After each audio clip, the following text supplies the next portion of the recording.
Hi, my name is Scott Derrickson. I am the co-writer and director of The Black Phone. This film is a very personal movie to me. A lot of this material comes directly from my own childhood. I grew up in North Denver in the late 70s and would have been the same age as Finney, the main character, in that year. And I have spent the last 5 years really in therapy, dealing with a lot of personal things, personal issues, especially regarding my own childhood, the violence of my childhood, and traumas of my childhood. And I had come to a point where I felt like there was some kind of a story to tell as a result of that whole process. And I went to Cargill, my writing partner, and talked to him about possibly trying to do some kind of a 400 Blows type movie set in North Denver in the late 70s. And I just felt like that wasn't interesting enough. I didn't have enough material for it to be a good film, the way that Truffaut made a biographical film of his childhood. But we had both been big fans of Joe Hill. Cargill actually knows Joe Hill, the novelist. And I had read the short story, The Black Phone, 17, 18 years earlier because I had just wandered into a bookstore and found it on a bookshelf and read the first story in an anthology of short stories called 20th Century Ghosts. And one of those short stories was The Black Phone, and I always remembered it. I always thought it was an amazing idea and thought it would be a good film. So I came up with this idea of sort of combining my own childhood and my own memories with the fictional story of The Black Phone, and that was the genesis of the idea. And so we decided to do that and wrote the script very quickly. It took us about 6 weeks to write it, and then pretty quickly went off and made the movie.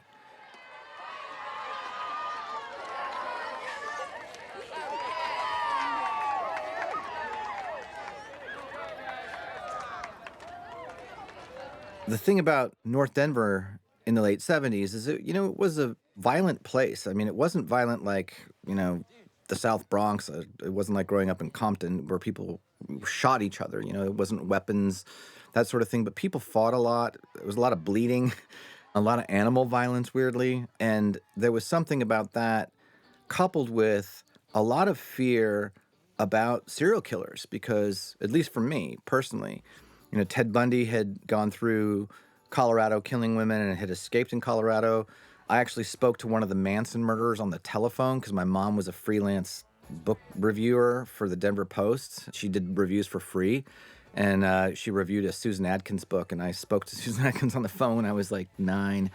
And my next door neighbor was murdered. My friend came to our front door when I think I was 8 or 9, and said that somebody had murdered his mom. And so the presence of the killer and the helter-skelter phenomenon of the Manson murders was really big in the air. And, all the kids were always talking about serial killers and stuff like that. So the violence that I grew up around, living on a block with 15 boys, I was the youngest, so a lot of bullying, all of that. The primary emotion that I associate with my own childhood is fear. There was violence in my home and violence outside the door and violence at school, and it's just the way that it was. And I felt that the fear that I felt in that time had great relevancy to a story like The Black Phone and could be sort of merged with it, and that's what the movie essentially is. I think that Joe's story had an appeal to me, though, for two unique reasons. One, because of the combination of the child abductor, kind of serial killer story. That was alone very compelling, but there's something about Joe's writing that it's always told from a kind of loving, altruistic place. And I got very excited about the idea of trying to make a really scary movie and a suspenseful movie, a movie about very dark subjects that was still inspiring and still had a kind of loving point of view to it. And that was certainly the intention going into The Black Phone.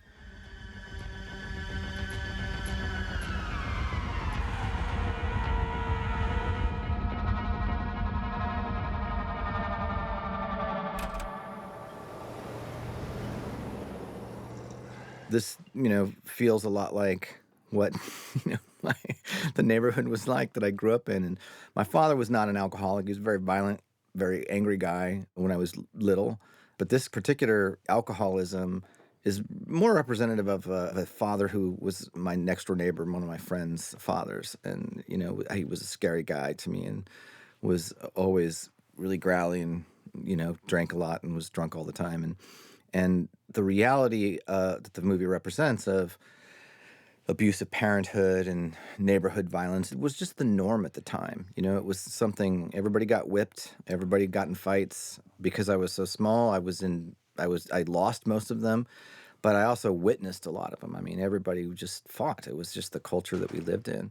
And so I thought that the kind of presentation of a character, a sensitive kid in this frightening environment, was a good starting point for the Black Phone. And that wasn't really represented in Joe's story. That was the first thing I wanted to bring into the film and as an expansion on the short story. But the story is Joe's, it's as much Joe's, it's more Joe's than mine, frankly. But it's kind of a combination of these two big pieces, my childhood and the short story. I think I'll just stick with my current plan and marry Danny Bonaducci. You're not gonna marry a member of the Partridge Family. He's so crucial. I love his voice. It's new. What? The flyer. Mr. Yamada's been in the... This kid who plays Finney, Mason, he's a remarkable talent. Absolutely brilliant, raw talent like this does not come along in children very often. I spoke to him like an adult. I could give him directions like an adult. And the same is true for Madeline McGraw, who plays Gwen. They both were just such natural actors and took direction incredibly well. And we really had a blast making this movie. So tough, huh? Let's find out. I will pound you like a nail, you swine. The scene is from one particular fight that I saw with a kid who was a friend of mine who had the last name Ariano, played by Miguel Mora here. This was just kind of the norm. And I remember seeing this one fight where he just pulverized this kid's face, a bigger kid. And of course, we all stood around, bloodthirsty little maniacs that we were, and cheered him on. As I recounted all the events of my childhood, my therapist said to me one time without irony, he said, "You do realize that your childhood was a ripe breeding ground for a serial killer, right?" Which I still think is incredibly funny. But this is not unrealistic in terms of how it really was, that fights were just commonplace, especially on the way to and from school in the 12 or 13 blocks that I would walk back and forth. I know. But last year when he made your nose bleed, he had it coming. No one has that coming. Finney, he beat I you know, up. Gwen. I was there, remember? We shot this movie in North Carolina, but I was really happy when I saw all these chain link fences and the nature of the homes. They felt very much like Denver. The red brick homes and the kind of simple style of a lot of the housing was very close to what it was like in North Denver in the late 70s. And what I really wanted to do with the era in this movie was to not be nostalgic. I feel like movies that go back into the 70s and 80s, especially with children, tend to be very nostalgic, and they tend to be nostalgic about movies about that era. I love Stranger Things. I think it's fantastic, but it feels very much like Spielberg's representation of childhood in the 80s. And what I wanted to do was not fetishize the clothes or aspects of the era, but, to make the movie feel the way that the late 70s felt to me as a child. The surface layer is called the crust. It is solid and very thin. The Apollo rocket here and the presence of the moon landing still having its kind of afterglow was a real and present thing. So this was all, very inspired by what it was like for me as a kid growing up in this kind of working class neighborhood, blue collar neighborhood.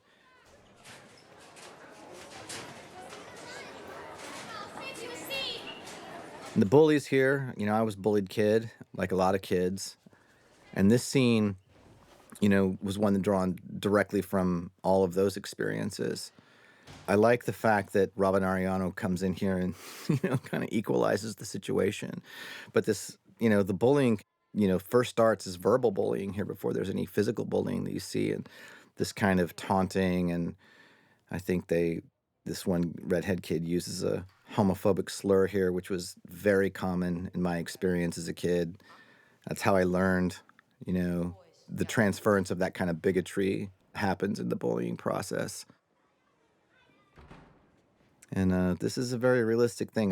This kid that he's based on, I don't know why he liked me or why we were friends, really, but we were.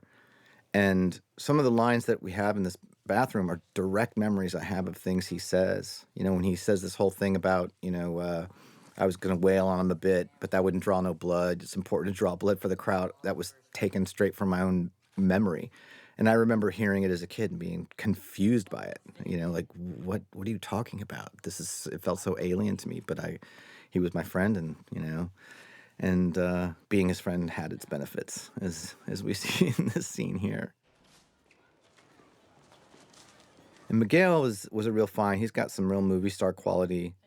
I think he's from Texas or maybe Arizona. I don't remember, but he wasn't from Los Angeles or New York, and he wasn't from North Carolina where we were shooting. I found him in a big cattle call watching lots of kids on tape, and he had never been in a film before, and I just think he's the greatest. And I really liked being able to represent, a young Latino kid, as heroic like this kid turns out to be. The neighborhood I grew up in North Denver was half white, half Mexican. And there wasn't racial division, at least that I experienced. It seemed pretty well integrated at the school level. But a lot of this is, also just part of what I remember growing up. My best friend's last name was Garcia. And I'm sure there was racial tension with adults and all that stuff, but at least I didn't really experience it in school. Better than Enter the Dragon. Well, okay, maybe second best. I want to see a Bruce Lee movie one day, maybe it comes on TV, Yeah, you will. Hey, So you got I time? want to talk just a second about kids and horror films. I get asked the question all the time, is it strange to have kids doing these really disturbing horror films, and especially when it gets into graphic scenes and violent scenes? And the answer is no. It's like Halloween. Halloween is a kid's holiday, and it's a holiday they love, and kids love dressing up and touching on dark things and death and mayhem. There's something tantalizing about it, and when they know it's pretend, they just love it. So I've worked with a lot of children in a lot of horror films, and they all cry at the end because it's over, because they've had such a good time. Is it true you're friends with Amy Yamada? We have homeroom together. Is she okay? This actress is just magical. I really love Madeline, and I moved the entire shoot for her.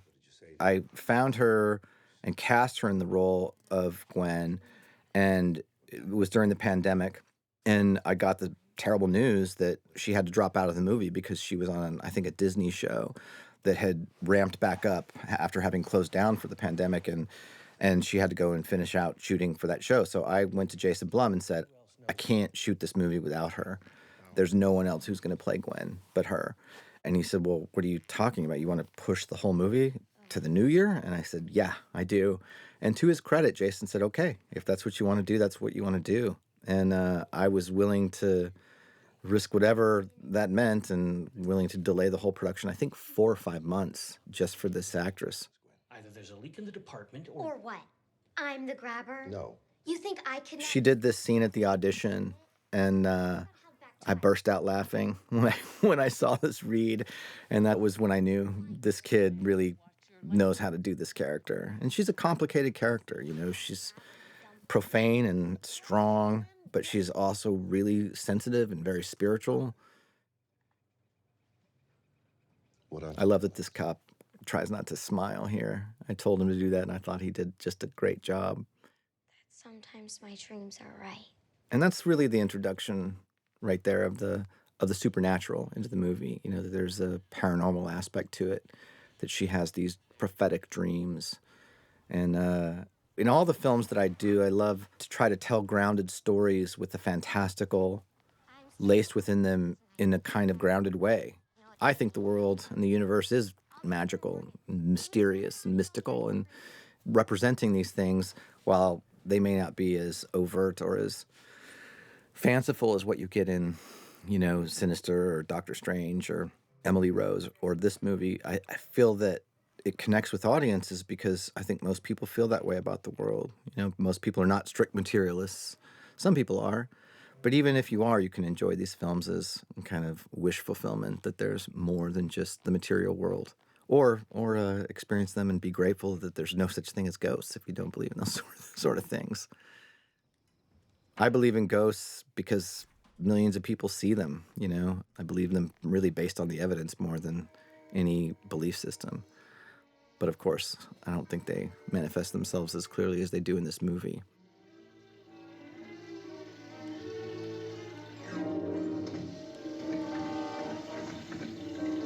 included this scene because it was a direct memory of my own seeing The Tingler. I was like 5 when I saw it in black and white on a black and white TV alone at night as a kid. And I remember this scene, it was a black and white film, and then suddenly this red blood shows up, and this moment really freaked me out. It was the first time I had had a terrifying experience watching a movie. And I remember being both really scared and really drawn to it and compelled by it at the same time. So that was the beginning of the horror director in me, I suppose. Now, this next scene is a scene I'm very proud of. It's a controversial scene. I had some people ask me to cut it. No one forced me to, which I'm really grateful for. I didn't want to exploit it, which is why a lot of what happens here is seen behind the counter. But this is very representative of memories I have as a child. The kind of rage and recklessness of the violence in the scene, and it's just so common. It's not even illegal what he's doing. It's not even illegal today. You know, this kind of corporeal punishment is, if the authorities showed up, they wouldn't take him away or they wouldn't punish him. But for me, this scene is really about Gwen and her resilience and how, she holds the bottle and is so defiant. And she knows that it's going to be worse. He just warned her, and she does it anyway. And I think that this is a very critical scene to understanding their bond.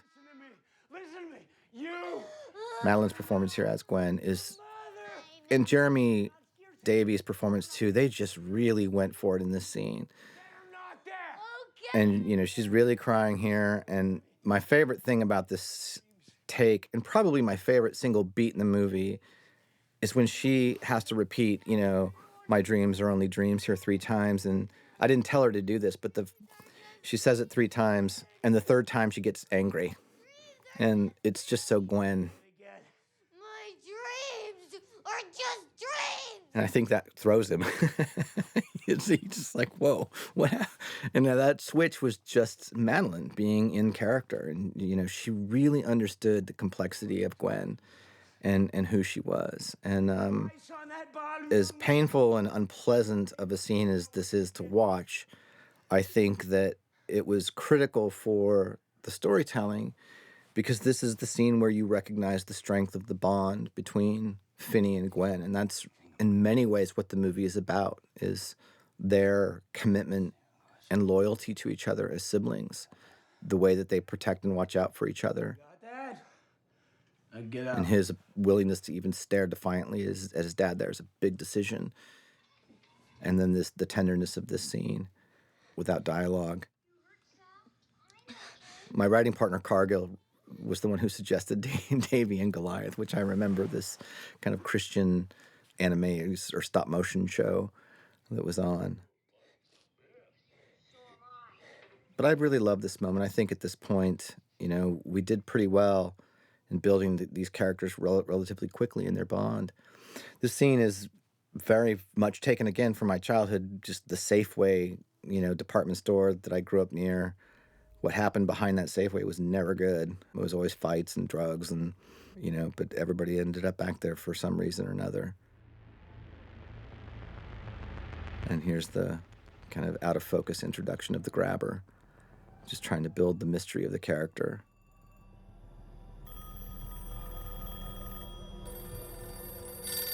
I'll say a little bit about Jeremy Davies here. He is a very committed actor. I really admire his work. I really admire how far he goes as an actor. And his discipline and preparation is pretty extraordinary.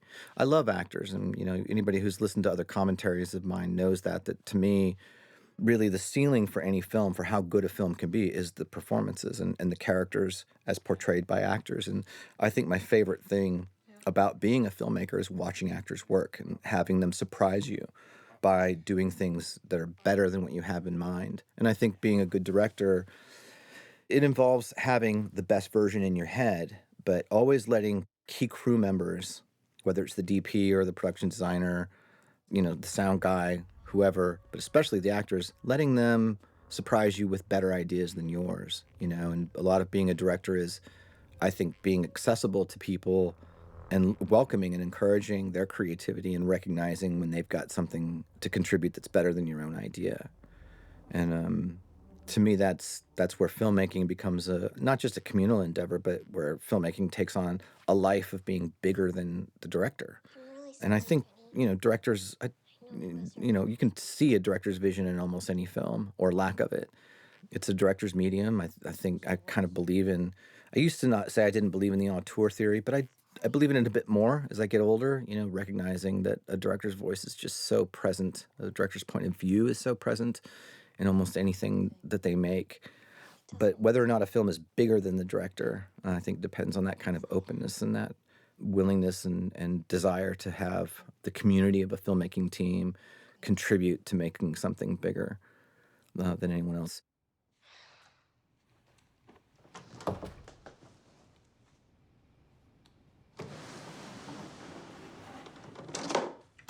I love the spirituality that we put here with Gwen. It's so pure and innocent and uncontaminated, and we don't ever explain any backstory of where it came from. Obviously, her father's not a religious man, and this is just her private thing, and I think it's something that feels authentic. And it's also, this is how I was as a kid, not raised in a religious home, but I had very strong, very powerful beliefs about the nature of the world. I just was not convinced that the only things that were real were what I could see or taste or touch or feel. With my five senses, I felt that the immaterial world was as real, if not more real, than the material world. And Gwen is, one of these characters who's just spiritually sensitive and tied into the other side. And I believe that there are people like that, and she's one of them. Part of the complexity of that character. I don't know what's going on in here. No playing after the lights out. Sorry, Daddy. Go to sleep. The scene was tricky one for me because in the script, when she says "I love you too," I started to feel like is that too weak that she says that back? But we worked it out, Madeline and I, that she would sort of breathe a sigh of relief and indicating she really just said that, to pacify him and hopefully get out of that situation without raising his ire again. Mr. Blake, your daughter hasn't done anything. Like this truck that it's older, it's probably a 60s truck that rolls by in the background.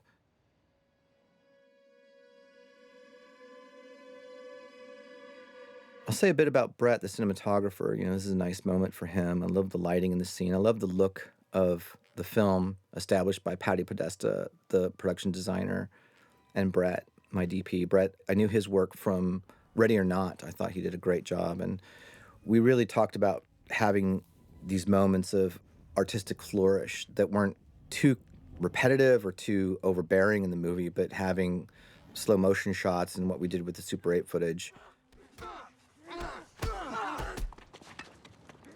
Fucking cock-sucking cow! This scene just always makes me laugh. Her will and strength. And I love the soul of the movie is this, protective 11-year-old girl who, is the victim of so much violence herself.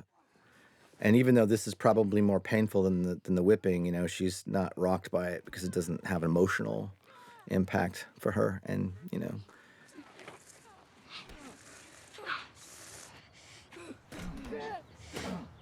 I think that shot's really funny for some reason. All right, class. It is the day you've been dreading all semester. And of course, in the 70s, late 70s in school, you show up with a black eye and blood, around your nose. Teachers wouldn't say anything. It was pretty commonplace as well. I like this little love story that's threaded through here. I don't remember this actress's name, but she was a local in North Carolina, and I feel like she's got kind of star quality herself. She's just, every time I was cutting the film, I thought, gosh, she's so perfect, and kind of captures, what a kid like Finney would be drawn to. This was really cool, though. I wish my brother and I were friends like that. Eyes up here. All right, let's cut open a frog. Tiana, Tiana, Tiana. So now we're setting the tone, finishing up their relationship. It's really interesting to me and was a challenge as a filmmaker to tell a story that's really about a bond between two people when they're not together after the first, 25 minutes of the movie, because now she's gone. They don't see each other again till the end. And that's how much weight I felt on those first 25 minutes, that it was really about establishing the bond between them. And I think that we did a pretty good job with that. And a lot of that credit goes to the actors for doing such a great job. Ethan Hawke. I love Ethan. I think it's fair to say he's my favorite actor I've worked with, both personally and professionally. He's just an extraordinary guy. When I convinced him to do Sinister the first time I met with him, he just said, I don't really like horror. I don't watch much horror. And, and he was kind of nervous, like thinking that it would be a dark experience. And I told him, no, it's a lot of fun making a horror film. But he really trusted me on that film and did everything I asked him to do. And I think that he was so happy with the result that, when I gave him the script for this, I told him, I'd love for you to play the grabber. And he just told me, he said, I don't play a lot of villains. And historically, I haven't played many. It's going to have to be amazing for me to say yes. And he was, kind of setting me up to say, I probably am not going to say yes to this. And I was like, it's okay, man. If you don't do it, you don't do it. And then he left me a voicemail the night that I sent him the script. He read it right away and gave me a voicemail in this voice saying one of the lines from the script. And I knew that was his way of telling me he was in. And I'll talk more about his performance in a bit, but since this is where we start to see the presentation of the masks that the grabber wears, I'm going to talk about those. So in the screenplay, all it said was that he had a leather mask, like an antique leather mask, I think. In the script, in the first script, and in the short story, he was a clown for hire, not a magician. And it was Joe Hill who said, after It had come out, he said, you can't make him a clown. And Joe suggested making him a magician, like a magician performer, probably a kid's party performer. And I thought that was great. So the masks, the devil masks in the script were just leather masks, one with a smile, one with a frown. And, when it came to pre-production, I knew we were going to have to build the mask or create a mask. And I suddenly felt an incredible burden and realized that no matter what, this mask is going to be the center of the marketing campaign for this movie. And it is. But I knew that would be the case. And so I don't think there's anything in the pre-production of this movie that I spent more time on than the design of this mask. And there were only 2 masks in the script. So my first idea was to have 3. This first one being neutral, like no mouth, which I thought could be weird and disturbing in its own right. And the idea is, a character who hides behind a mask, whose own injury and wounds and trauma and darkness is all hidden, and he can be himself with what that's turned him into if he wears the mask. And even, in that opening scene, we kind of hide his face, and he wears white face paint, so you never get just a clean look at the normal guy in the whole movie. But the first thing I did was decide on 3 masks, and then I came up with the idea of splitting them, because I think that really my motive, if I'm being honest, for that was that I got Ethan Hawke, and I told Ethan when I gave him the script, the guy's behind a mask the whole time. And when he told me, when we talked the first time after he agreed to do the movie, he was very excited about that challenge, being able to perform from behind a mask and let the mask do some of the work. And how do you portray a character creatively with voice and gestures and all of that. And so I had the idea of splitting it so that I could have him sometimes have just half of the lower mask, half the upper mask on, and I could play around with that based on his intentions in the scenes. And then Tom Savino, the great Tom Savino, who created, I believe, the original Halloween mask, Friday the 13th mask, just a legend in the world of horror for his work. I went out to, I think, 3 or 4 different makeup effects companies with my idea and to see what they would bring me back in terms of sketches. And Tom drew these masks, and the drawings that he sent me were very close to what you see on screen. And as soon as I saw them, I was like, well, that's it. And, it took us some time to get the textures right and all of that, but this was the basic idea.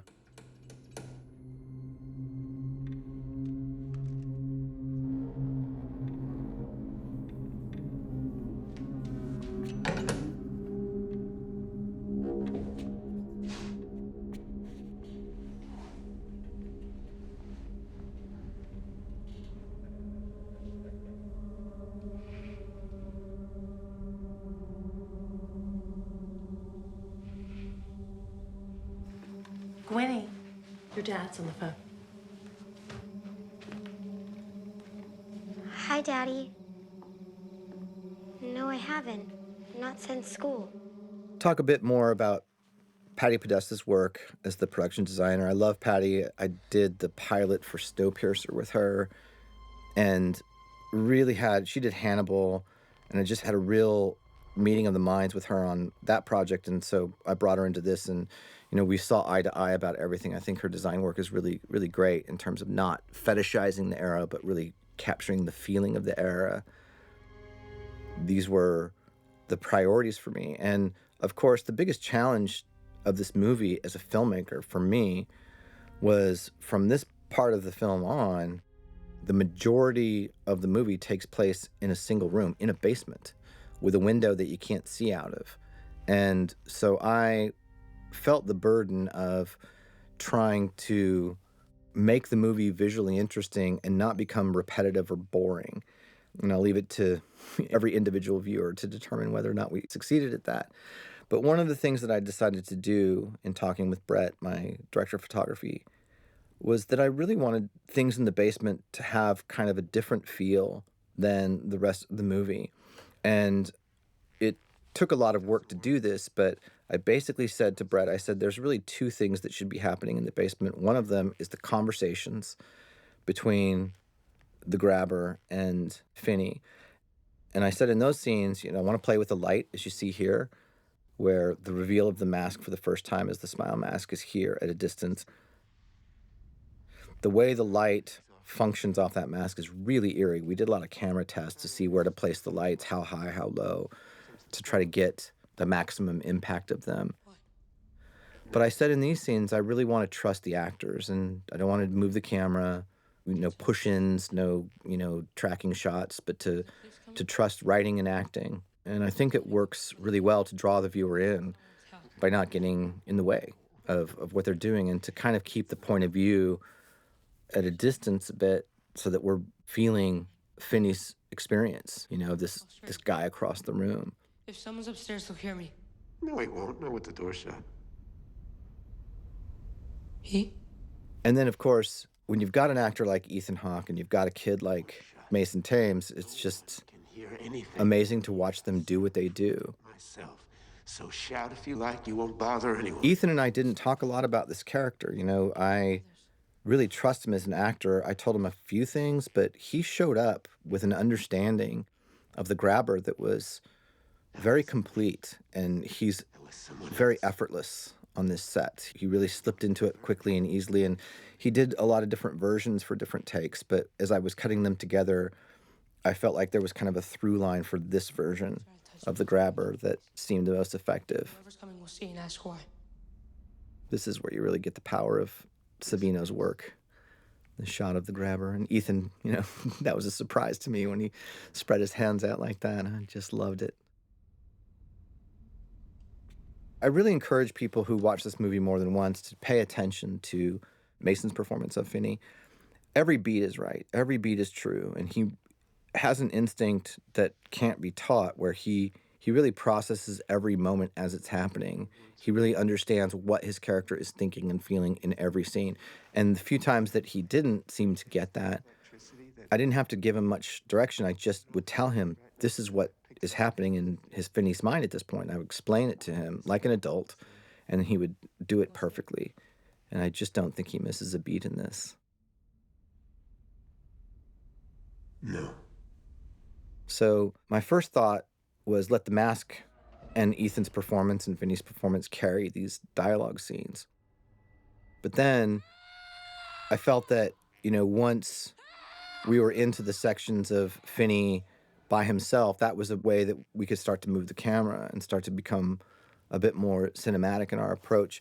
And there's a lot of really precision camera work around the actor in this scene that takes a lot of thought and preparation to do well.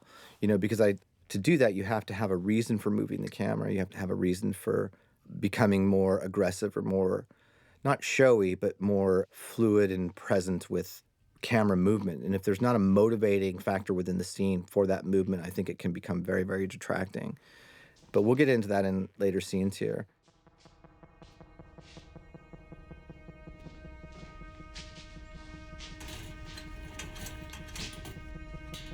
At this point, we're just sort of knocking off the logic beats of what would you do, and he would try to break the window, and he would try to get the mattress over the window to break it, and just realizing he's not getting out.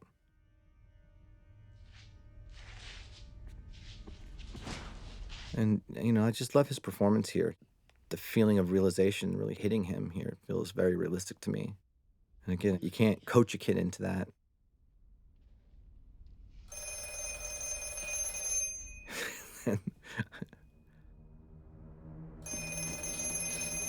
Say a bit about Mark Corbin, the composer here. I chose him because of his score for The Witch. I think that Mark is a really interesting composer. He's not really a guy who writes melodies. He writes moods, and he does it with really interesting instrumentation. But each film that I've seen of his, I feel like there's such a sensitivity to his exploration, to the story itself.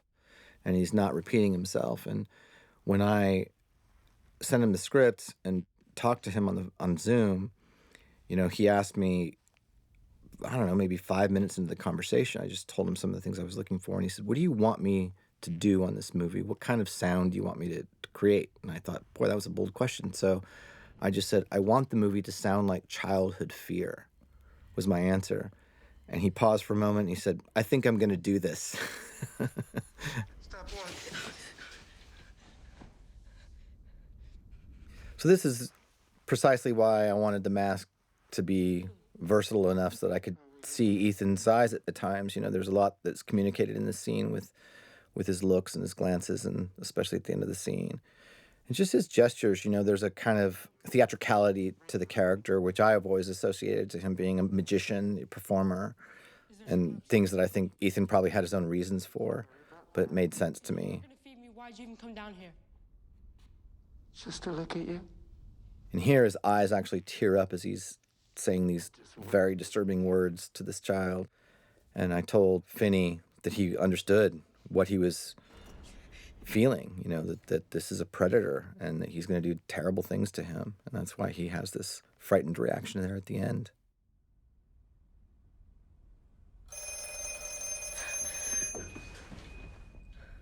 The phone itself was mounted to the wall, and whenever Finney has conversations with any of the ghost kids in this movie, he's actually talking to the actors on the phone. I had the actors outside the set on another phone, just because I wanted the timing to be real and I wanted to sound like a phone, to each other. Somebody there? Of course, they don't start speaking yet.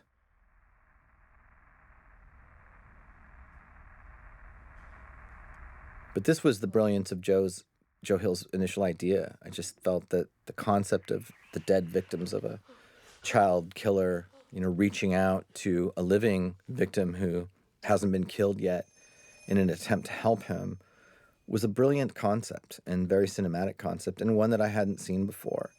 And on the one hand, there's a traditional quality to this movie, very formal shot here. And on the other hand, there's some real original things in it that I haven't seen before, and that's why I wanted to make the movie. This was in the script. The phone just rings. It doesn't stop. And so here is the first time that we really start to move the camera.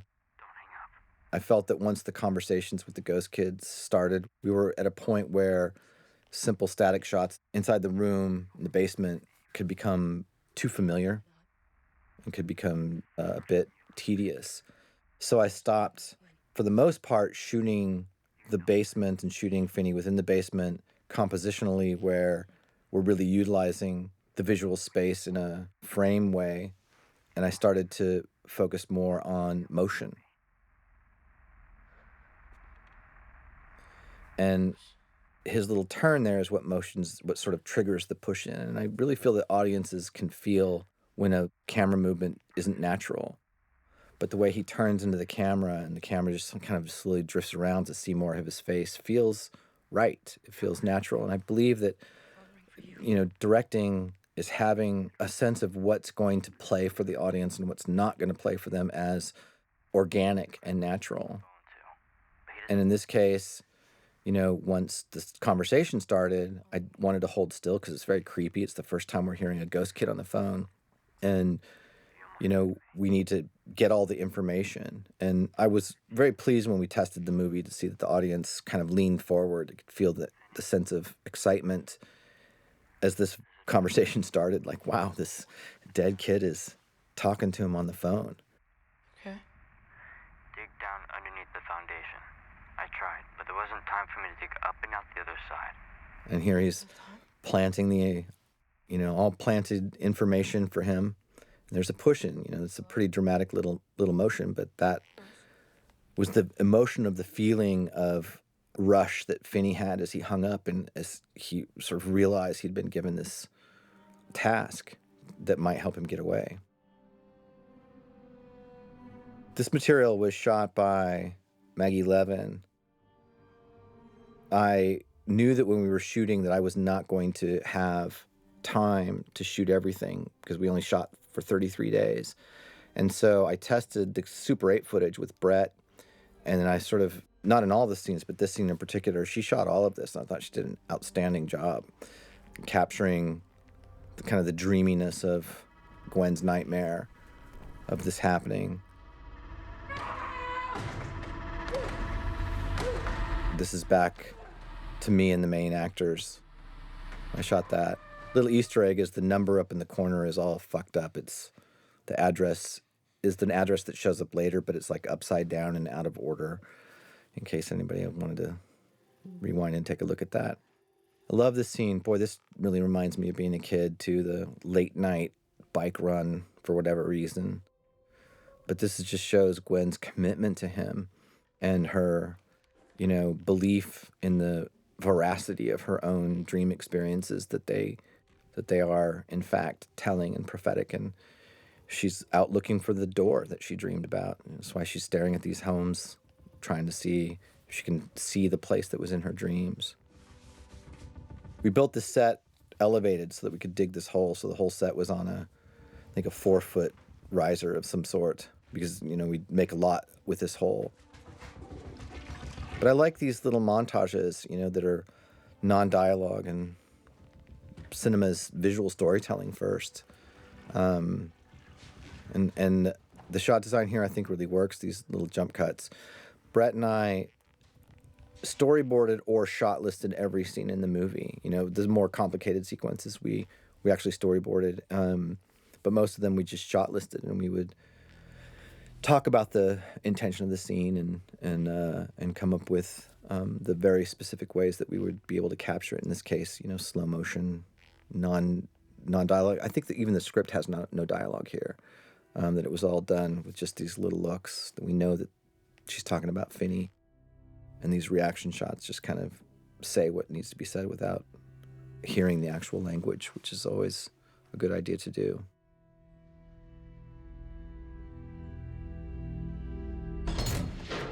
It's funny, the first time I gave the script to Jason Blum, he sent me a black phone in a case, like a display case, via Messenger, because that was his way of saying, I really want to make this.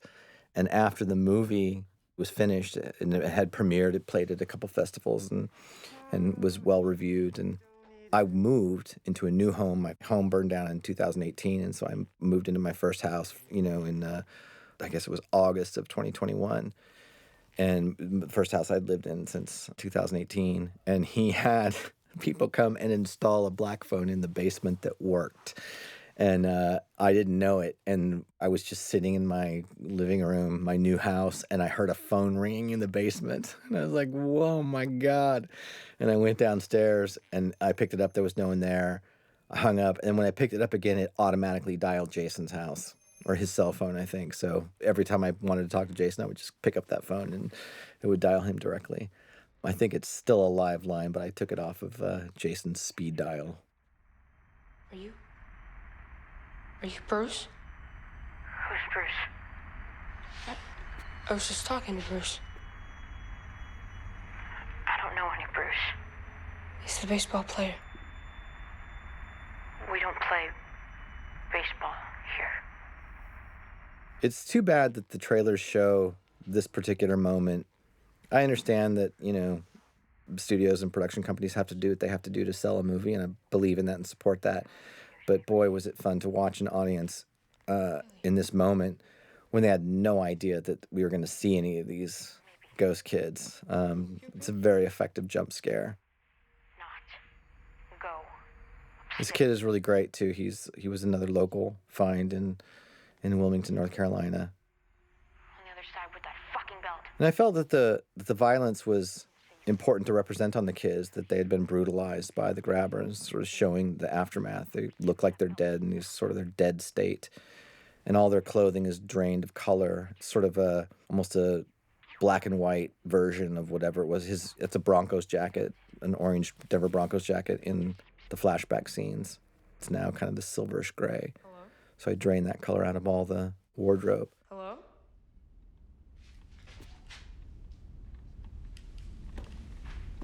This starts the process of a kid, but in any case, something you see in horror movies, which is the person doing the very thing that they shouldn't do. The ghost kid just warned him, "Don't go upstairs," and here he goes. But Finney's a smart kid. He can't resist the fact that the door is open, and he heads up this way, but he thinks better of it and stops. And this was a scene that I had very vividly in my mind while working on the script, that we would really get the full view of how dangerous and depraved and just horrible the grabber is when we see him in this scene.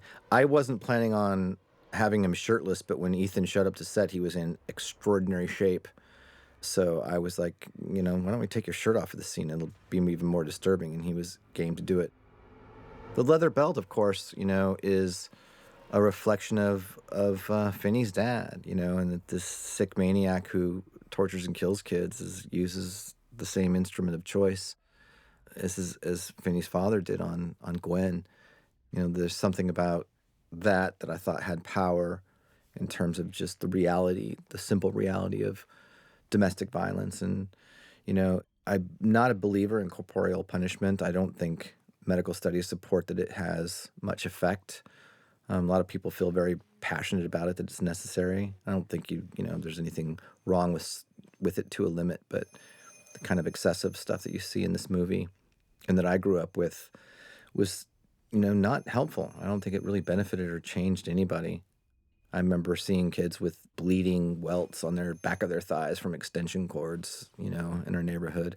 But we all accepted it. It wasn't just me. It was really every kid had to take a beating. I don't remember it. It's not who I am now.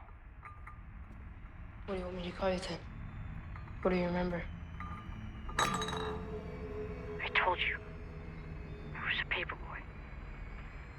And this is where I felt that we had to expand on Joe's short story also. In the short story, it's only one kid. It's the Bruce character who calls him repeatedly. And I felt that to expand it into a feature film, we were going to have more kids, more of the victims, and that they were going to have to give him something to do. And the basic structure of the movie is one where they each give him a task that looks like an opportunity to get out, and you're hoping that he would get out. I think audiences respond, I know I respond in movies oftentimes to hope and fear. What am I hoping is going to happen? Well, I hope he gets out. What am I afraid is going to happen? I'm afraid he's going to get killed by the grabber, tortured and killed, even worse. And the idea was to really play on that hope and fear with these sequences, but also have them add up to something at the end, because in fact, each kid is giving him a piece of material that he's going to use at the end of the movie.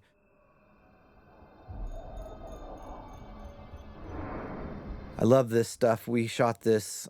That's a fake mountain background, good visual effects for Super 8 footage. I was a paper boy, wearing a Broncos jacket with a dog running behind me. This is very straight out of my own childhood. Delivered a lot of papers trying to make a little extra money. And I really love Super 8, especially when it's on a big screen. The grain of Super 8 footage and the saturation, depending on the film stock, just has an emotional effect on me that's so wonderful. And it's not imitatable with digital affectations made to look like Super 8. A lot of studio projects and TV projects do a kind of faux digital Super 8 effect, and I can always tell the difference. Actual Super 8 really feels and really looks strikingly different. And I loved exploring that in Sinister. You know, Chris Knorr and I, the DP for that, tested a bunch of Kodak stocks and picked an individual stock for each of the kill films in Sinister. And so I thought that it was a really effective methodology to return to for the dreams that Gwen has. You know, it's exciting to shoot on Super 8. I also like the fact that there's no monitor. You know, I had to let Brett just operate and trust his eye for those shots. There's something reckless and exciting about shooting that kind of material. More often than not, it comes out better than I had expected, you know, more surprising than I expected.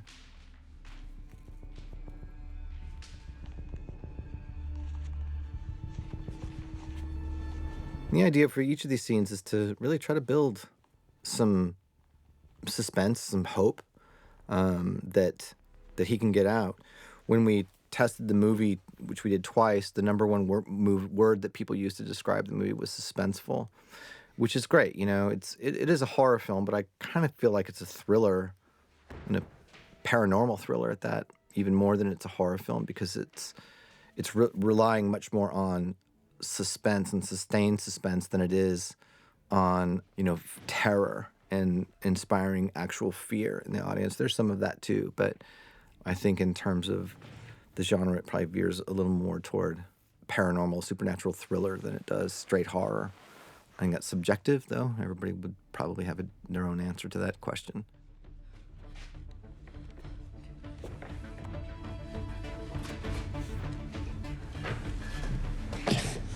This little stunt is done between Finney and a body double who does a good job of, you know, sort of moving like Finney and looking like Finney throughout the movie. He was very good and very effective. Yeah, this is obviously done in camera, this fall right here, which, you know, the stuntman, who's fairly small, really takes a tumble here. I think that real metal grate hit him in the head on that fall. And what people don't understand about stunt people is they get hurt all the time. You know, it's like the Lawrence of Arabia line when he lets the match burn down to his skin. He's like, "What's the trick?" And he says, "The trick is not minding that it hurts." And that's the trick of most stuntmen. You know, they get hurt a lot, and they just somehow understand that that's the job, and they don't mind. There you go. So here we've got Gwen and You promised and Jeremy Davies back together again. And I love that, you know, she comes in to talk to him while he's in his cups here. And, you know, he invites her in, wants to hear what she has to say, and then never really lets her speak. You know, as soon as she starts to say something, he stops and pontificates, which is, you know, what parents, drunk or not, do too often, myself included, with my own kids. You know, kids just need to be listened to. She was a special soul, and she was smart. I think one of the more common conversations I'll have with people about this movie is about Jeremy's character and, you know, whether or not he's redeemed at the end, and, you know, is he really capable of being redeemed? And, you know, I think he's a very complicated character. When I talked with Jeremy about him, I said, I don't want you to play him as a villain. You know, I want you to play him as a man in pain. And he lost his wife, and he explains that story here. It's probably why he drinks to excess, and the whipping scene, as we kind of figure out during this scene, is because he's scared. He's scared of Gwen's spirituality. He's scared of the power of this young girl that she carries, and he's scared of the pain of his wife's abilities, the pain that brought into his life. And again, I think that Gwen is the soul of this film, and she is the strongest character in the movie. And, you know, she's really the adult in the room all the time with everybody. What if it could help me find Benny? This was not an easy scene to get right tonally. I think we did quite a few takes of this, you know, for our short schedule, but I feel like we did eventually get it. And I like that he gives in because his son is missing. He's like, why not? Am I really not going to take her out and look? And here she is looking for the doors again, looking for the things she saw in her dream that could indicate where Finney is at. Now, horror, you know, can be very self-important. And this was right about the point in the screenwriting that Cargill and I felt like we got to give the audience a break here, and let's write something for PJ, who plays Deputy So-and-so in Sinister. And so we came up with this character of Max, and I just think he's absolutely hysterical. This coked out, 70s guy. He looks, when he first showed up on set with the mustache added, and he already had the long sideburns, but when they put him in this outfit and gave him the mustache, he came in and he said, I look like Nicolas Cage in Raising Arizona, which is really true. This is 5 pages of dialogue that PJ spurts out in about 2 minutes. And I told him, I said, I don't want the audience to be bored. I told him to speak fast. I said, he's on coke. And boy, does he play him like he's on coke. Here, Mr. It's Max. Mr. Max. I'm Mr. Max. It's just Max. My friends call me Max. And it's a tough thing and it was this way with his character in Sinister, to bring some comedic relief, but how to not push too far so that you suddenly feel like you're watching a different movie. And I think we got a nice balance of that. Audiences really, really like Max and really respond to the scene. You see any of these boys, then call. And I just told him, at the end of the scene, after he sits down to do another line, and I had no idea that he would do it as fast as he did, and because it motivates the camera to move down. But this always gets a big laugh also, just how he just, bam, goes right to it. The cokehead. We built all this stuff, these pieces in between, some physical, some CG, to really communicate the idea that, he's down in that basement. He's below that house. And when we had temp visual effects in there, the audience was confused. But as soon as we got all the material in between, you could tell that, no, we're sliding down in this house. It's not just an edit. We're actually going down into the basement.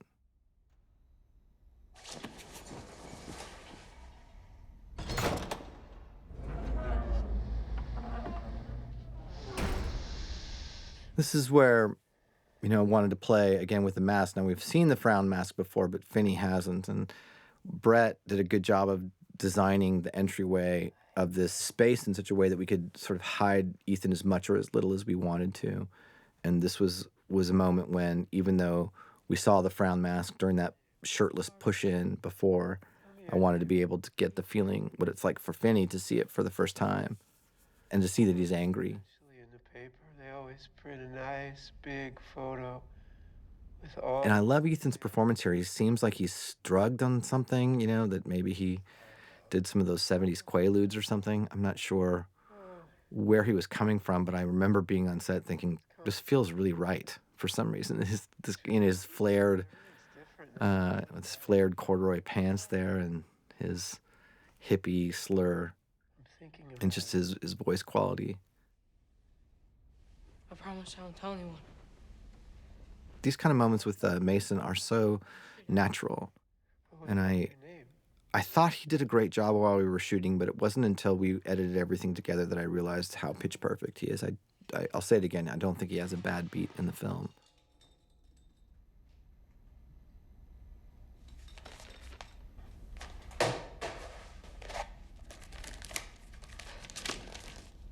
I was really starting to like This is a good scene to look at also for color control. There was something about the color palette of this movie that I also wanted to feel like the 70s, but without fetishizing it. These aren't colors that you naturally would just think the 1970s, but knowing that the movie's set in the 70s, I think the color control and the limited palette of the movie feels like that era. Hello? Bruce? Billy? Paperboy? So Mark Corvin's score really carries this beat, beautifully. Mark is interesting too because, he's not afraid to be minimalist and he's not afraid to be maximalist. And I think he is always willing to adjust what he does to the needs of the story. And I remember telling him that we need a kind of dreamy sleepiness in this score. It needs to be suspenseful. We don't want to loosen the tension, but this is a scene about a guy falling asleep. And boy, I thought he got this just right. When I heard this piece of score with this, I felt like I got how Ethan is being, or the grabber is being lured into sleep, and yet the suspense isn't broken. It still has a certain measure of tension. I'm not sure where Tom Savino got the frown for this mask. I gave him some images from The Man Who Laughs for the smile mask, which was also an inspiration for the Joker. But I felt like that was really appropriate for the big smile mask. But I don't know where he got that particular frown. It's just so fantastic. And like I said, it was there kind of from the start.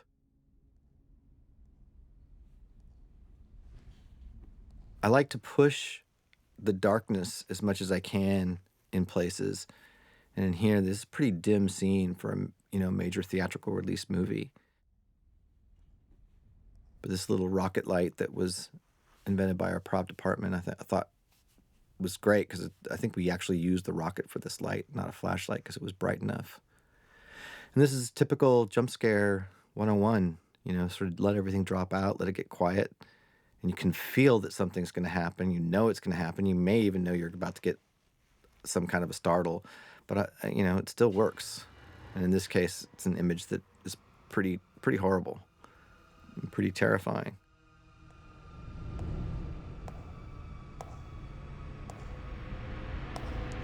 This is a scene of dialogue coming up here that I really like. I liked it in the script.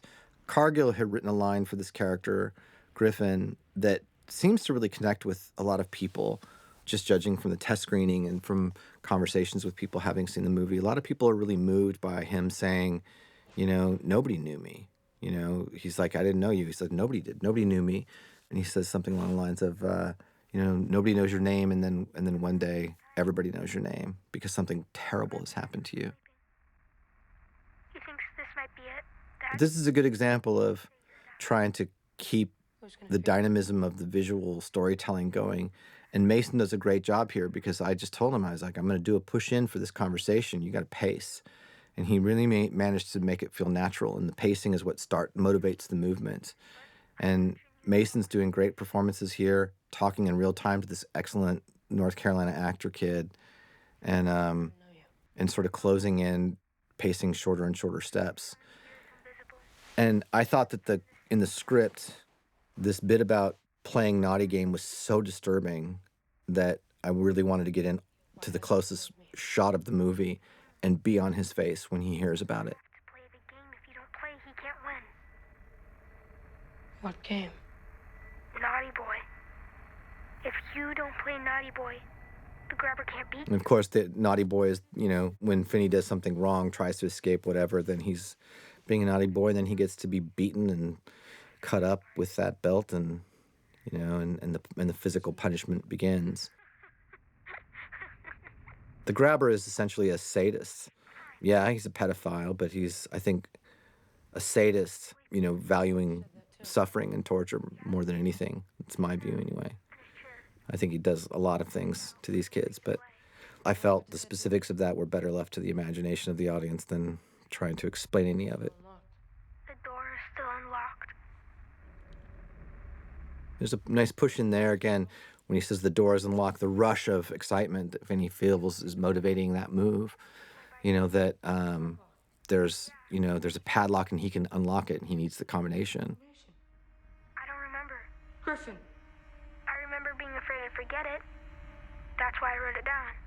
What's interesting too is that all these calls that I did live, with the other actor just on the other side of the set, speaking to him in the phone, I don't think I ever had to ask them to speed up or slow down.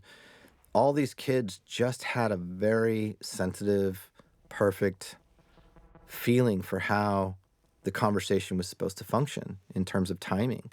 And, I think a lot of directing actors is staying out of their way, even if they're kids. You step in when something's not working. 23317. If you say so. What is it? 23. And here, I did this push in here because I was trying to sort of make the movie interesting while he rattled off these 3 different large numbers.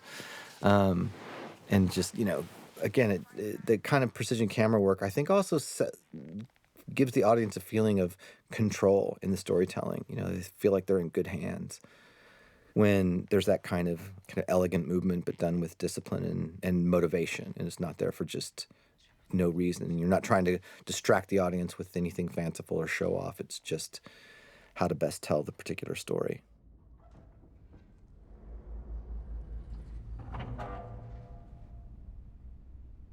I love how this gets real quiet. You know, there's no score here at this point. And you can hear the creaking of the steps. I think it was Dashiell Hammett who said, suspense is what starts when the action stops, when all action stops. And I think there's some truth to that, that the anticipation in a thriller or a horror film has a lot to do with stopping everything, you know, and letting the audience feel the anticipation of how wrong something could go. And so, you know, here he knows that he's asleep, but in both test screenings and in both festival screenings that I did for the Black Phone, you could really hear a pin drop in this scene as the audience was watching this move forward. And just seeing the two of them now in the grabber's kitchen felt so dangerous. And if I remember correctly, I think it was Mason's choice, the way he stops and just looks here. Like, I'm not sure if I remember correctly, I didn't tell him to do that, and it just was wonderful. I was like, oh, great. Because I think I was on a wider lens, and I said, we'll be tighter, and we'll just kind of drift down when you look. And, you know, it's important, I think, in directing to not have a shot list or a storyboard design and be rigid with it. You know, don't ask your actors to move the camera to your actors. You know, that's my philosophy. And oftentimes, Mason, being new at this, would ask me, well, you know, do you want me to do this because you've got the camera here? And I was like, no, forget about the camera. You know, what would you do? What feels right to you? And so in blocking scenes, I oftentimes will change the shot design because the primacy has to reside with the performances, you know, and with the actors and the truthfulness of what they would do in the situation. But I love the tension of this, you know, and setting up this obstacle, having a possible solution, the 3 different possible combinations, and of course, the first 2 don't work.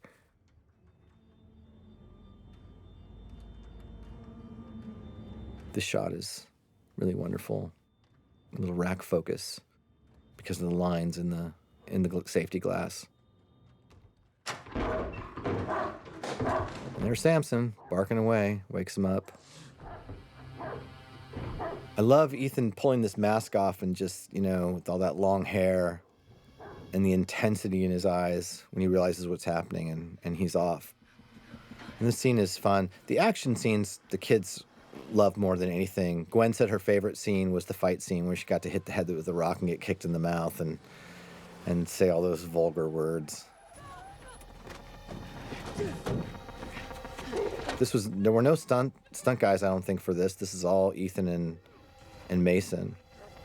And Ethan was really great with working with Mason. You know, Mason had never done a big movie like this, and I think Ethan did a really good job of making Mason feel comfortable. And he told me afterwards, you know, thank you for pairing me with such a good actor.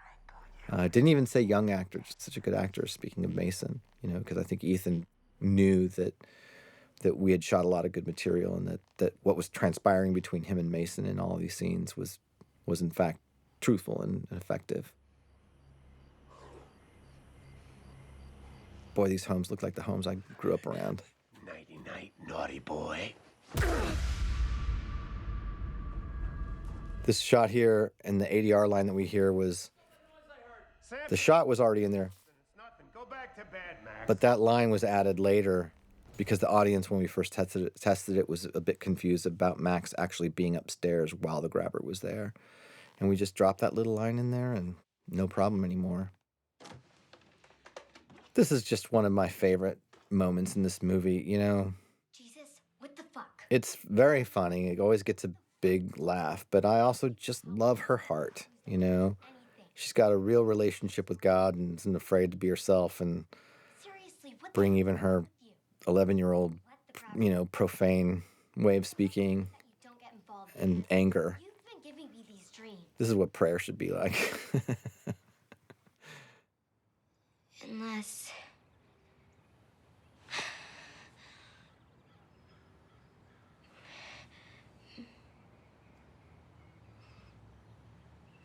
maybe you're not even real.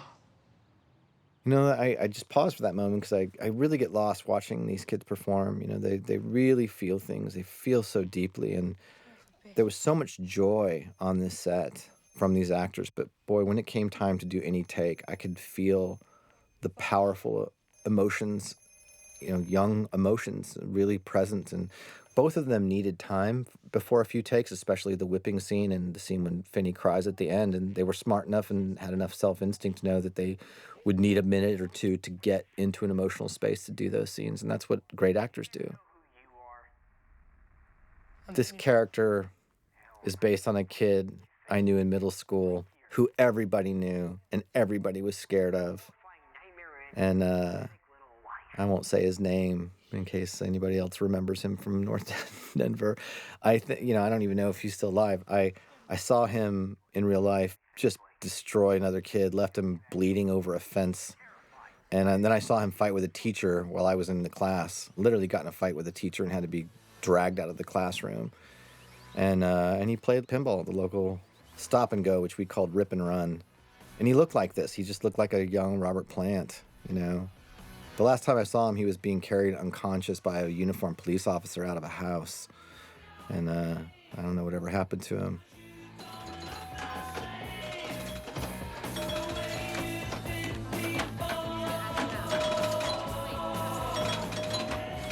Vance, you're gonna beat your high score. Of course I'm gonna do a dumb shit. Said I would. I love some of these little needle drops that we got in here. Fox on the Run, it's a really fun song for this.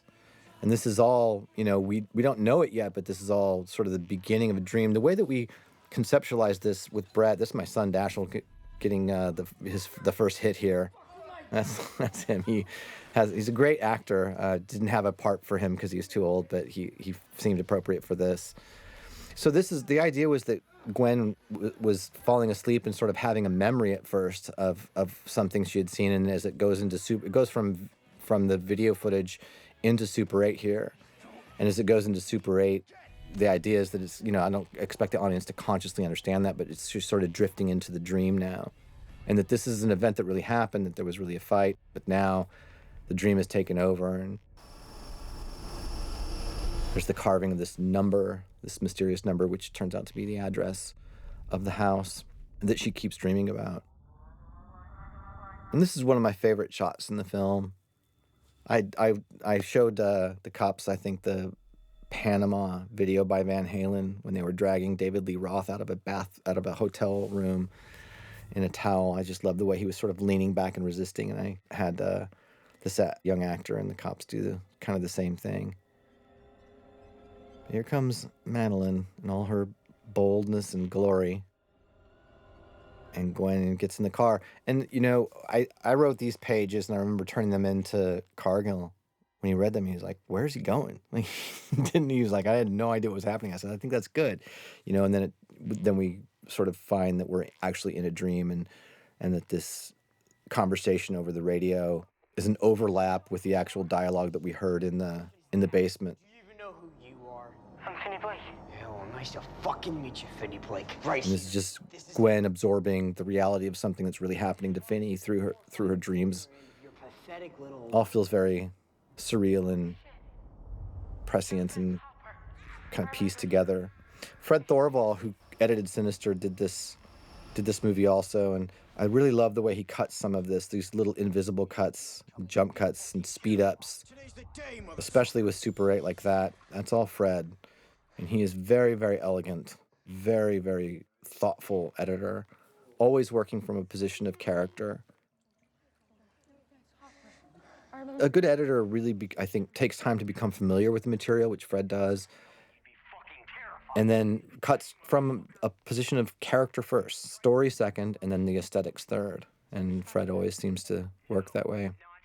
So now we're really into some pretty big camera movements, and they get even bigger as the movie goes on. But this was, again, a way of keeping the film visually interesting and moving forward and moving along, progressing. So the audience feels like the movie is progressing and moving forward. This is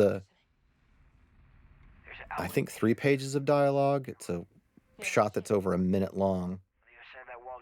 And, you know, my feeling about big one-er shots, big solo shots is they really work effectively by not cutting. Cutting sort of breaks the consciousness even for the viewer, but you've got to do it in a way that they don't notice it. So in this case, I didn't want the audience to notice that this whole scene is one shot, but if I could pull it off in such a way that they don't notice it, but they feel that we don't cut, it's effective.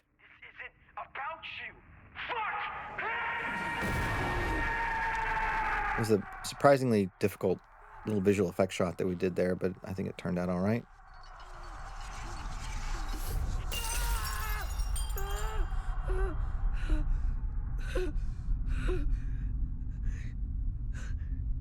Scenes like this, I always notice like the texture on the wall. You know, Patty Podesta, the production designer, and any good production designer does this, you know, assumes that any individual piece of a set might end up close in a shot. And a good production designer is very aware of that and puts excellent detail into every inch of a set, not knowing which pieces are going to be on camera.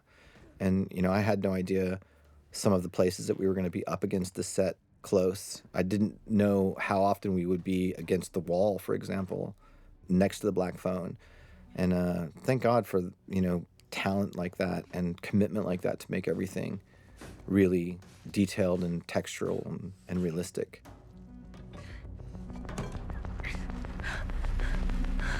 This was a fun scene to shoot. You know, we really let Finney break through this wall, and he got very tired. He worked up a sweat. He used that thing, broke through most of it by himself, and I knew that we could just kind of roll on him. That sweat on all around his hair there is real. Like, he just throws that piece on the ground. I didn't tell him to do that, but he's like, I'm dismantling this. I'm getting out of here. I don't care. I don't have to put this back together. I'm going to throw it on the floor. And of course, you know, the washer, the screws, these are all going to be used at the ending and the finale of the stake. And this is, you know, my belief, and I think the story that we're telling. The Ghost Kids know the pieces of material they're giving him. They have a sense of how it's all going to fit together at the end. They're giving him pieces to a puzzle that he can't see yet. And this is kind of what screenwriters talk about as being the lowest moment, you know, for a character, that this is the last real journey that he has, or the last real mission that he's given by one of the Ghost Kids, and it just doesn't work. This big upright freezer is not going to open up from the inside. And Mason was very nervous about, you know, doing the scene and having to cry on camera. And this is where I love kids so much, you know, because they'll rise to the level of expectation, and you know, most of them just, if they have the emotional capability of acting, the raw talent of a kid, someone like Mason, I just said to him like an adult, I said, I'm not paying you to pretend here. You know, you're not hired on this job to pretend. You've got to really cry. You got to get there. And I think that was daunting for him. And then he came back, like he said that to me on, you know, a couple days before we shot this. And I said, you've really got to do it. You got to get yourself there. And so he came up to me, he said, will it be okay if before we shoot that scene, I can have like 3 or 4 minutes of just quiet by myself? I said, absolutely, of course. And this is him really crying. You know, he really broke my heart in that scene.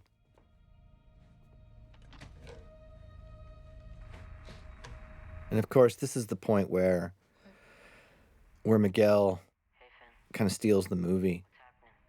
Interestingly enough, the script doesn't have Robin Arellano show up in this scene. This was just a phone call in the script. And after I had shot one day, or while I was shooting, and Miguel had flown back home to Texas, I think. And I was on set, and it just hit me. The audience wants to see him again. They want to see him. It's really the most heroic thing that any of the Ghost Kids do, this conversation. And I was like, they got to see him. And I said, and I went to the line producer, I said, you got to get that actor back, get that kid back. So they you know, he landed and I think turned right around and flew back. And because then I was shooting, it was the middle of the shoot week, and I think this was the next day. So they got him into wardrobe and all of that. And I blocked and shot this scene blind. I didn't have any shot list. I didn't have any storyboards. And I got to set early because of that. And I stood there and I just kind of started to try to feel it emotionally. You know, where's the emotional storytelling of this? And I figured out it really wants to be a oner, and this is another example. You know, from the time he approaches the phone and answers the phone to the end of the scene is one take. And my only nervousness was that I hadn't really rehearsed the scene with the actors, and I wanted to, but I really wanted to do this all in one take, and it just shows how committed they were and how hard they worked playing these roles, that they were able to get the timing of this to work so perfectly. Physical timing, hitting a lot of marks, the dialogue timing, the pace, and of course the emotion. Then what? Then you practice over. And, you know, when it moves into this moment, I could feel the audience in the screenings really energized by what was happening. And I just love that the most heroic figure in this movie is this tough Mexican kid who was Finney's friend. You know, and that kind of emotion is what I was going for. And all of that being inspiration from Joe's short story, that scary, suspenseful tale with a lot of heart. You raise the phone, take a fast step back, step forward, step back, and swing. You got it. But these two young actors are they're just great. Still be able to talk. They're just really good kids and good actors. This was the last call, Finn. I love the way Miguel walks back to the corner there. He looks like such a badass. I miss you, Robin. Then get out for me. Use what we can. So we're still in the same take, you know, and this is an example of I forget when I'm watching the movie that this is a single take, and it's a very long one. A lot happens in it, and I don't want the audience to know it, but I think that they feel the difference between a scene like that when there's editing and a scene like that when the camera never cuts. We don't cut until that was the first cut. This was inspired, I think the inspiration that I used to come up with how this movie would work and how all these little pieces fit together was the John Irving novel, A Prayer for Owen Meany. I love that novel, one of my favorite books I've ever read. And in that book, there's a series of things that this kind of prophetic, young, interesting kid does with his friend that end up having a very significant payoff at the end. And when I thought about that in relationship to the Black Phone, that's when I came up with the general structure of the story, which was, you know, each kid giving him a mission that fails, but in the course of the mission, he's getting a piece of physical material and instruction that is all going to be utilized. You know, the screws and the bolts from Vance's mission to get into the freezer, the hole that Bruce had him dig, the Griffin's bike lock number, the cable. Every one of them is used in the finale here, in the final battle between the Grabber and Finney.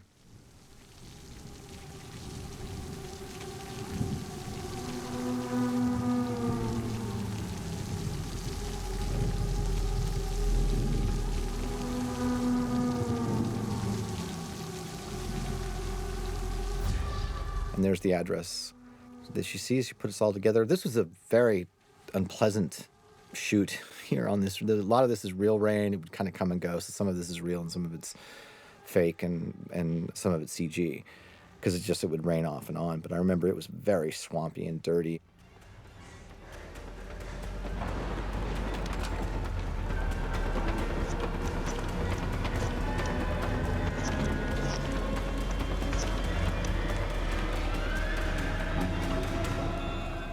Detective Wright, please. Shout out to Pink Floyd for letting me have the track that begins here. You know, I don't know those guys, but I didn't think we would be able to afford On the Run from Dark Side of the Moon. I mean, it's a classic song from one of the greatest rock albums of all time. And they gave it to us immediately at a really cut rate. I fancy that they appreciate the fact that in Sinister, Vincent D'Onofrio is wearing a Pink Floyd shirt, and then I know for a fact that because they sent the message back that they were excited on Doctor Strange, that I wanted to use one of their songs. You know, one of their early records in the Syd Barrett era mentions Doctor Strange, and the cover of Saucer Full of Secrets is actually a comic book panel from Doctor Strange, and I wanted to use a song from their first album, which I did in the movie, and they were really excited about that. So my theory and my fanciful belief, I guess, is that they that were like, hey, if it's for that filmmaker, yeah, give it to him. But it really makes the scene, and I certainly designed the entire sequence to play as a montage. I knew it would be a single piece of music and possibly score, but I tried a bunch of things as we were editing, and it wasn't until I tried it with On the Run that it all really came together and really drove the editing speed and pacing. And it's so of the era and helps accentuate what that era felt like to me, because nobody who was over the age of 7 or 8 in the 70s didn't hear this record all the time. I remember going to a laser show on a school bus trip to see Laser Floyd, and it was all Dark Side of the Moon songs, and I was in middle school at that time. And I watched my friend David make out with a girl for the first time. Very exciting material for a commentary track.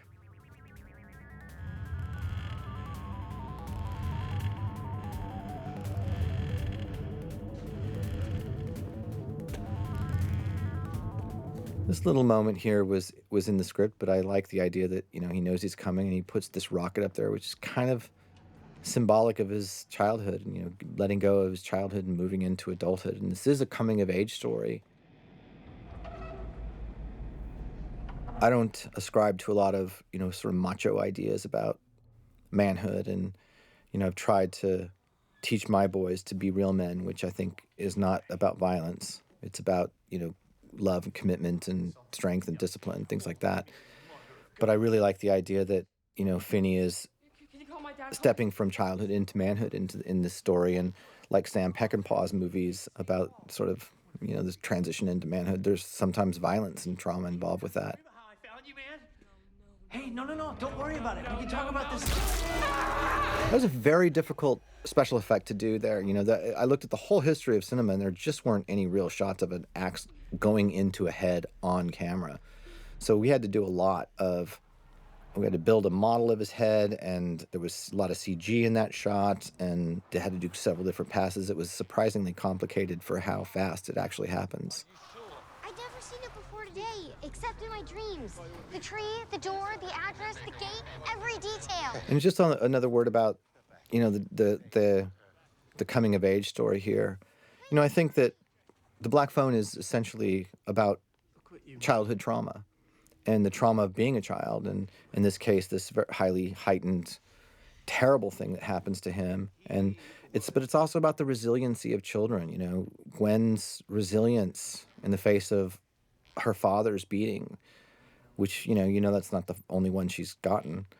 And the resilience against the bullies, and the resilience in this case against being abducted, and, you know, and having to witness terrible things like this.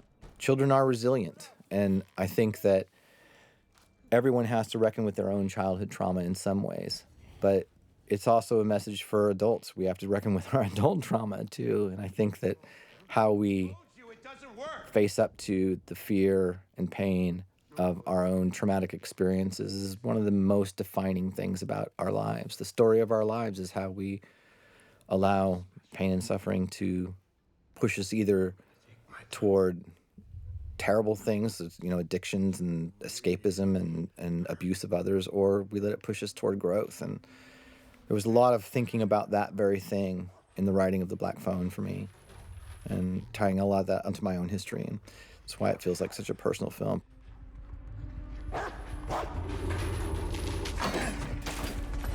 Boy, this red brick looks like the house I grew up in. It really does. Clear. This dog. Animals are always so time-consuming, and he was pretty great. The shot of him coming down the stairs and stopping, again, Maggie Levin, my second unit director, shot that, and I think she did 200 takes before we got one of him stopping on his mark. This was, I think Ethan was having a lot of fun doing this scene. And this is, of course, where it all comes together.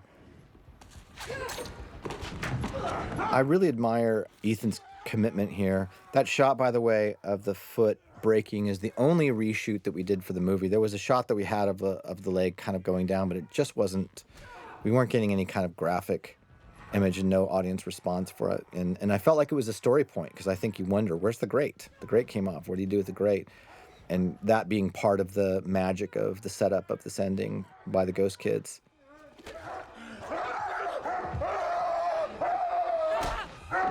Ethan wanted to do this incredible reaction to the mask coming off, and I think it just shows how well he understood the character. I didn't really ask him about it. He just can't be seen.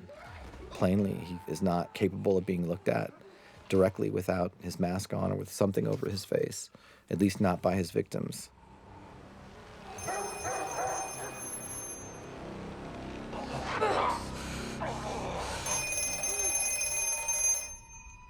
We rewrote this ending a couple of times, trying to look for the best way to do this. We even shot a scene of the Ghost Kids appearing there and saying something to him, and then I realized, no, we want to hear them on the phone. Let's give the grabber his own last call. And of course, we're repeating a lot of the lines that were done before with a more personal twist. And it was Ethan's idea to slide all the way down into the hole at the end of this. He said, I can kind of disappear. I was like, great, let's do it.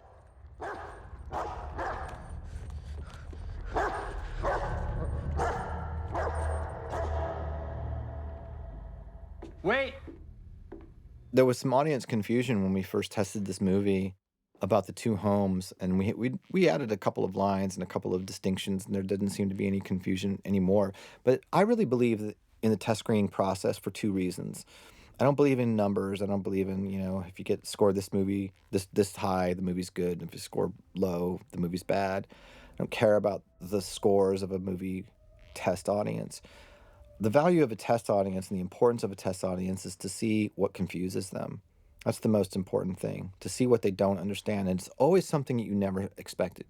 I never imagined that the audience would be confused by the two homes, and they were. Over half the audience was confused about the nature of the two homes at the end, and we had to do some things to fix that. And by the time we tested it a second time, there was zero confusion, so we fixed it. That's really worth doing.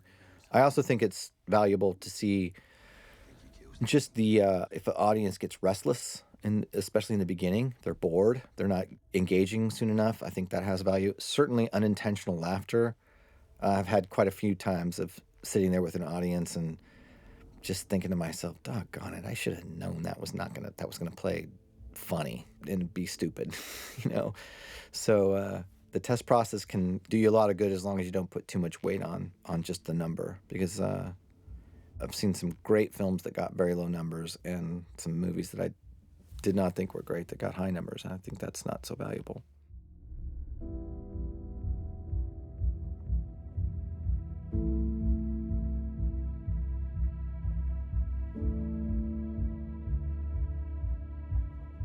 This is the point in the movie where I think the most satisfied by it. I think this reunion at the end is, for me personally, is just incredibly satisfying, because I came to really love these characters as I was making the movie. And I love the kids, and they put themselves into these roles.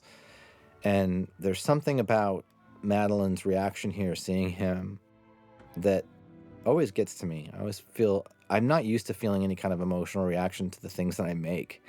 I leave that for the audience. And every time I see this look on her face, like she's confused, am I dreaming, and his look, having been through so much, and just this sort of slight stepping forward, all done very instinctively. And then this run, it's just good movie stuff, and it doesn't feel, at least for me, it doesn't feel cheesy. It feels very truthful. And I love how her red rain boots kind of kick up sideways there at the end. And she really gets emotional here. I think she felt a lot while she was shooting the scene. And I think, as a kid who has the ability to really cry on camera, I think his newfound strength is visible in his eyes. And that's where Mason has raw talent. You can't explain that to a kid, what's he going to do? He just did it.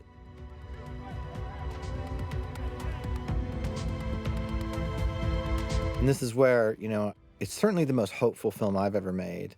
you know, and really having the satisfaction of victory over evil, a conquering of a vanquishing of evil, and growth for it.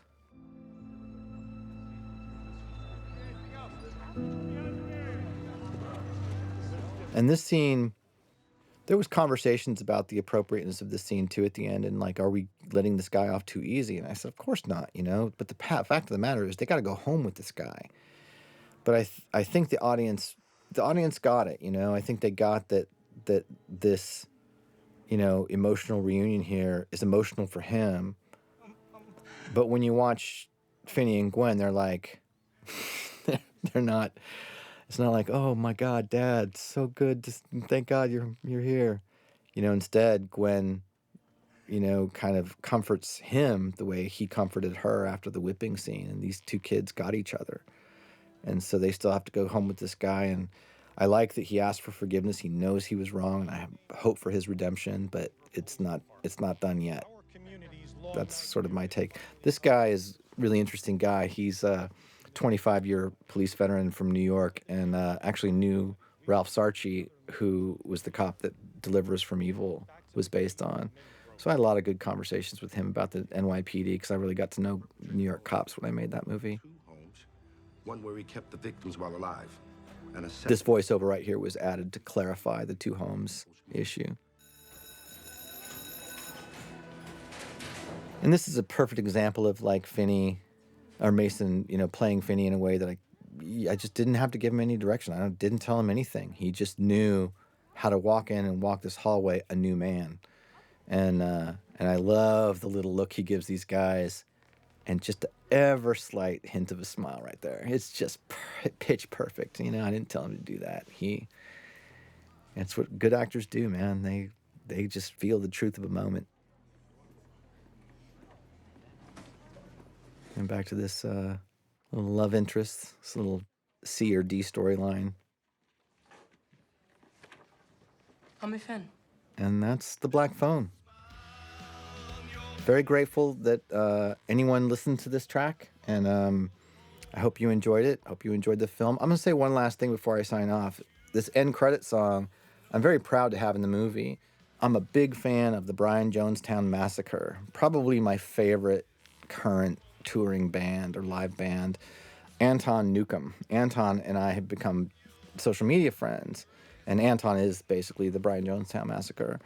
And I reached out to him and said, look, I really like your stuff, and would you be interested in writing an end track for this? I need a 70s rock song that has, you know, because I could have paid, there was money in the budget to pay for a more iconic song, and I toyed with that idea, but I felt that there was an emotional feeling at the end of this movie. I didn't want to just slap an iconic 70s rock song in the end.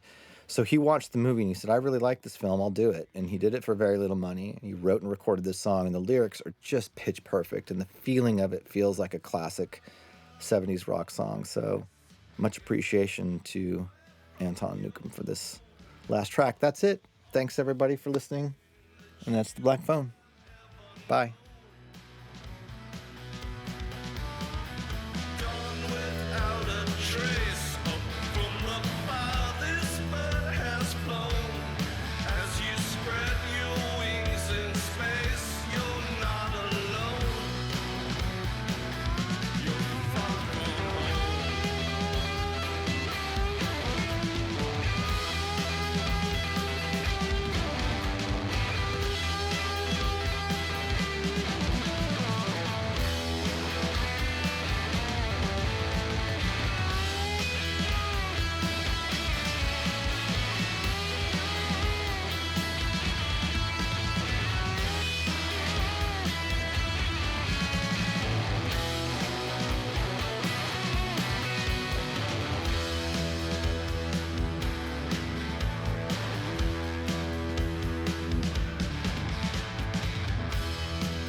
It's the